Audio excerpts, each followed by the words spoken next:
আসসালামু আলাইকুম।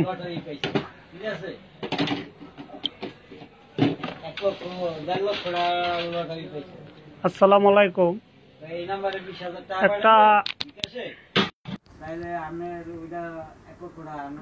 একটা মর্মান্তিক ঘটনা নিয়ে সকালবেলা ঘুম থেকে উঠে আমি ফেসবুকে লাইভে ঢুকলাম, তো ফ্রেশ হয়ে নেই এরকম। তো ফেসবুক লাইভে কেউ আসে নাই, লাইভটা শোনা যাইতেছে কিনা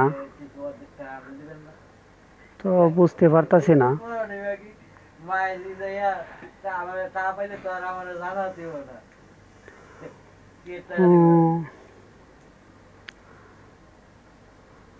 আসলে আমরা প্রবাসে আছি, দেশে থেকে যদি কেউ মেসেজ করে বা ফোন দেয় তাদের পাশের মানে অর্থ দিয়ে থাকার আপ্রাণ চেষ্টা করি।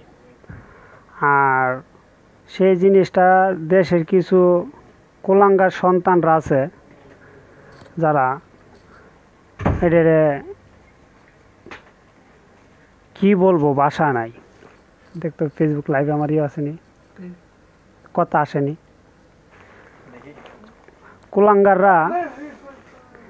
কুলাঙ্গার যারা জারদ সন্তান, ওদেরকে তো কিছু বলার নাই, ভাষাও নাই।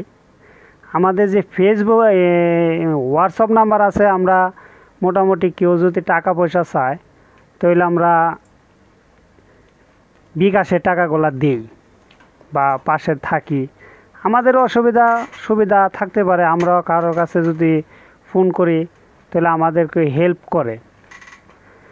তো আজকাল সকালবেলায় ঘুম থেকে ওঠার পরে আমাদের সালেক ছোটো ভাই, ও হোয়াটসঅ্যাপটা হ্যাক হয়ে যায়। হ্যাক হয়ে সবার কাছে টাকা চাইতেছে।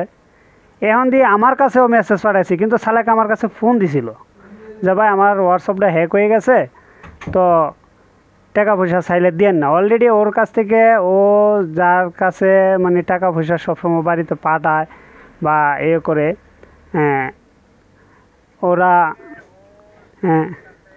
ওরা ওর কাছেই বয়সটা করছে, তা মেসেজ করছে। ওরা বয়স পাঠায় না, ওরা মেসেজ করে। তো মেসেজ করার পরে ওরা আমরা টাকা পয়সা দিই, কিন্তু অলরেডি সালেকের কাছ থেকে 10,000 টাকা নিয়ে গেছে যে জারদ সন্তান মেসেজ করে। তো আমি এই কারণে আবার লাইভে আসলাম যে এটা সবাইরে, দেশে এবং বিদেশে যারা প্রবাসী আছেন, আমার মতো প্রবাসী আছেন, সবাইরে জানানো দরকার। আপনাদের কাছে যারাই মেসেজ করুক যে আমার টাকা লাগবে, পয়সা লাগবে, আপনি তাদের ফ্যামিলিগতভাবে যদি কারো নাম্বার থাকে তাদের সাথে যোগাযোগ করবেন। আর যদি একান্তভাবে তার মোবাইল নাম্বার থাকে তার সাথে যোগাযোগ করবেন, যোগাযোগ করে তারপরে টাকা দিবেন। আর আমরা যদি কারো কাছে টাকা চাই বা টাকা পাঠাইতে চাই তাহলে আমরা সরাসরি মেসেজ করি না, ভয়েস করি যে ভাই আমার বাড়িতে টাকা লাগবে 2,000, 4,000, 5,000। 2-4 হাজার টাকার জন্য তো আমরা আসলে এরকম করি না, ওই ব্যাংকে টাকাটা পাঠাই না। 2-4 হাজার টাকা ব্যাংকে গেলে দেখা যায় যে আমাদের আরও দিতে হয়, যে ব্যাংক চার্জ দিতে হয়। চার্জের কারণে আমরা বিকাশ করে দিই। এই সরলতার সুযোগটা পায়া যে কুলাঙ্গাররা আছে, ওরা আমাদের মেসেঞ্জারটা হ্যাক করে বা ইমোটা হ্যাক করে এরকমভাবে টাকা চায়। তো এর আগে আমি দেখাই ওই ছেলেটার, এই ছেলেটার একটু তুমি কাছে আসো। এই ছেলেটার মোবাইল নাম্বারও হ্যাক করছিল, হোয়াটসঅ্যাপটা হ্যাক করছিল। হ্যাক করার পর ও, আমরা সাথে বসে আছি, ওর মোবাইলটা হ্যাক করার পরে আমাদের কাছে মেসেজ করতেছে টাকা লাগবে, কিন্তু ও আর আমি একসাথেই বসা। এই যে আমার আরেক মামু খাইতেছে, ওনার হোয়াটসঅ্যাপটা হ্যাক করছে, হ্যাক করে সেটা টাকা চাইতেছে, তো উনিও টাকা দেয় নাই। তা ও টাকা দেয় নাই, তো ও আপনার আমাদের একসাথে বসার কারণে ও টাকা দেয় না, নাইলে ও অবশ্যই টাকা দিত। কিন্তু আসলে মর্মান্তিক ঘটনা হইলো, আমরা সবাই পাশে দাঁড়ানোর চেষ্টা করি, বিদেশে থাকি, বিদেশের বাড়িতে থাকি। আমরা দেশের জন্য আসলে খুব কষ্ট লাগে বা অনেক কষ্টে দিন যায়, কিন্তু তারপর আমরা কাউকে বুঝাইতে দেই নাই যে আমরা কষ্টে আছি বা সুখে আছি।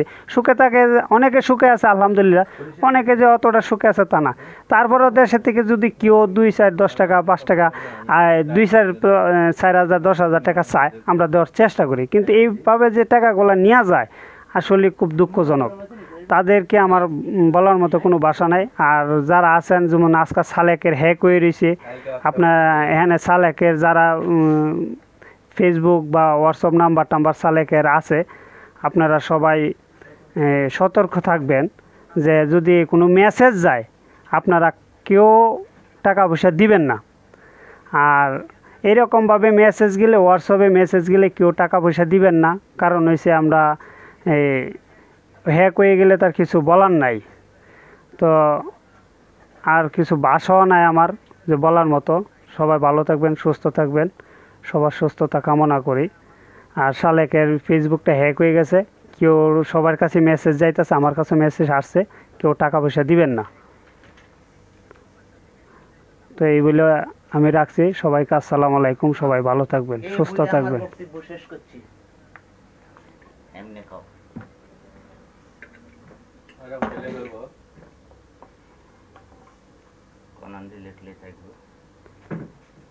আলহামদুলিল্লাহ আমি ভালো আছি,